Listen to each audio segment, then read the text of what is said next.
Hi Virgo, welcome. So tingnan natin kung ano yung mensahe sa'yo.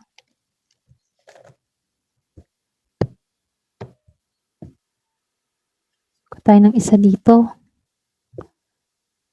Then dito. Give you the message for Virgo.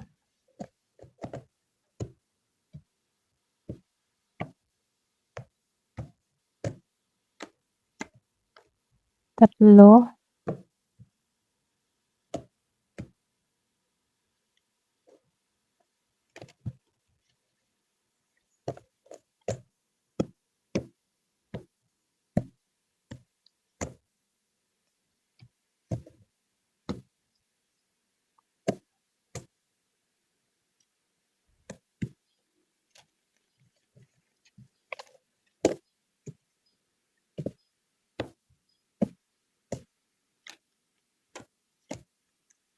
Ayan. So ayusin lang natin.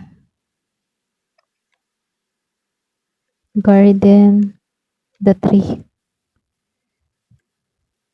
Transition. Workaholic. Merong completion. Bittersweet.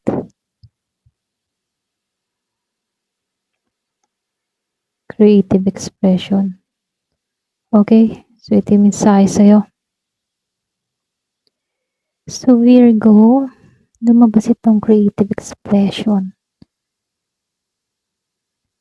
Your soul longs to express itself creatively. Para bang sinasabi dito, no? Ito na yung panahon para ilabas mo yung iyong talento, okay? Kumbaga, marami kang idea eh. Para bang creative kang tao, meron kang ganung damdamin, okay? Huwag kang matakot na ipakita yung tunay mong sarili. Kumbaga, ito yung ito yung katangian mo, ito yung talento mo. Kasi once na ipinakita mo yung talento mo, dito magsisimula yung bagong opportunity para sa'yo.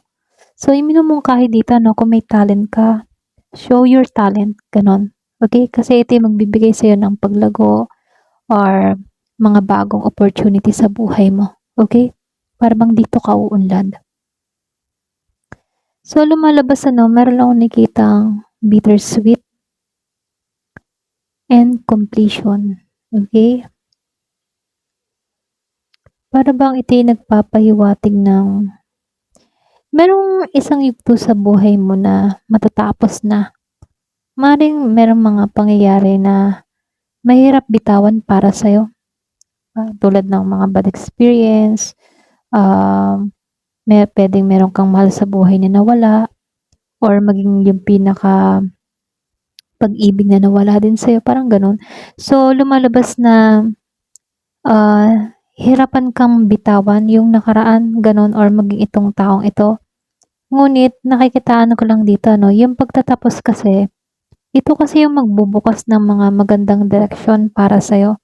Kasi, hindi naman ito matatapos kung walang pagbabagong parating. So, nakikitaan ko dito kung meron kang person or mahal sa buhay na umalis sa buhay mo or inalisan ka or lumayo o namayapa, no?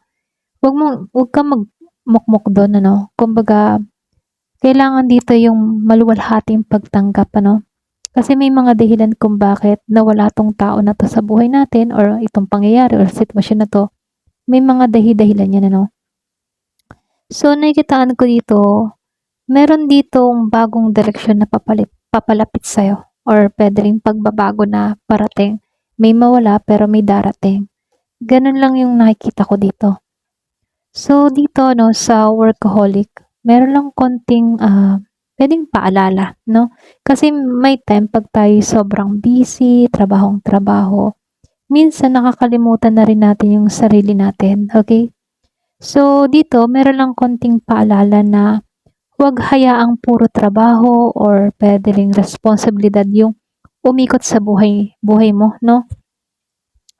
Bigyan mo ding halaga yung pahinga or yung sarili mong kaligayahan. Okay? So, nakikitaan ko dito, sinasabihan ka dito, wag lang puro trabaho. Kailangan mo din mag-rest. Ito lang yung mensahe, no? So, dito, no, merong transition. Meron ditong 43. Pwedeng meron ditong 43 years old or baliktarin natin, 34 or merong numero na importante dito. Okay, 43. So, dito sa transition, the frequency of transition support our deep understanding of the ever-changing nature of existence of our lives so that we can learn to let go. Surrender to the process and allow transition to occur with ease and grace. Kumbaga, sa transition kasi, dyan kasi pumapasok yung pagbabago, Pwedeng ito na yung panahon ng pagbabago. Pwede rin yun. So, para bang ito yung klase na, para bang habang tinatanggap mo yung pagbabago dito, mas magiging magaan ang iyong paglalakbay. Ito lang nakikita ko. Kumbaga, huwag labanan yung process, Magtiwala na may dahilan yung bawat pangyayari sa ating buhay. Tulad nito, hindi naman inaasahan na merong mawala sa'yo or masaktan ka dito. Isa rin yung klase ng journey natin, Merong masaya, merong masakit, merong tagumpay. So, part yun ng buhay, part yun ng pakikipagsapalaran, So, dito sa transition, merong pagbabago na mangyayari or parating sa'yo. Kumbaga, kailangan mo lang parang kailangan mo lang sumabay sa agos. Ito lang yung mensahe, So, ito na yung panahon ng pagbabago. Dito sa the tree, kumbaga sa the tree, sumisimbolo ito ng paglago, okay? Paglawak, or pagiging matibay. Nafe-feel ko lang din dito, para ba din to na sa kalusugan or matibay na pundasyon. Kasi ang tree, hindi naman to mabilis maputol, Para bang matibay na sandigan, ika nga.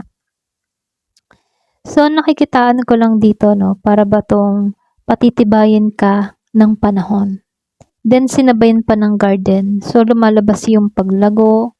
Nagsasaad ito ng pakikaugnayan din sa ibang tao or pwedeng may mga opportunity na parating sa'yo or pwedeng pagkilala sa community. Okay? Yung iba sa inyo pwedeng makikilala ka or may paglago na mangyayari at magaganap sa'yo na may matibay na pundasyon. Okay?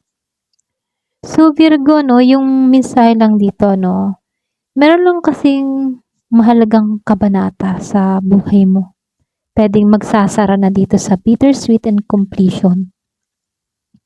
Marami ka man mga pinagdaan ng masasakit na experience, pero ito na yung pagtatapos at may parating na bagong simula sa transition, Kumbaga dito, habang tinatanggap mo kasi yung pagbabago, patuloy mong alagaan ang iyong sarili sa workaholic, hindi lang trabaho, So, kailangan mo ding lumabas dito, ipakita mo yung iyong talent, and lumabas ka sa iyong comfort zone, Kasi, kung hindi ka lalabas sa comfort zone, hindi ka lalago dito, hindi ka makikilala dito. Kasi may talent ka dito, gawin mo, okay? Kung meron kang creative, kung may talento ka, ilabas mo yan kasi may paglago na mangyayari sa'yo. Kumbaga, mapapansin ka ng tamang tao, pwedeng maaaring magbukas ito ng mga bagong opportunity or pwedeng connection, So, yung pagtatapos kasi dito, mararanasan mo ngayon dito. May ending na mangyayari sa'yo dito, okay? At meron ditong pagbabago na parating, kumbaga, hindi ka dito magtatapos sa masakit na pangyayari. Kumbaga, ito pa nga yung magbibigay hudyat ng bagong simula para mas maging matatag ka at magkaroon ka ng masaganang yugto ng iyong buhay. Okay? Ayan, ito lang nakikita ko sa iyo, Virgo. Ayan, thank you for watching. Love and peace.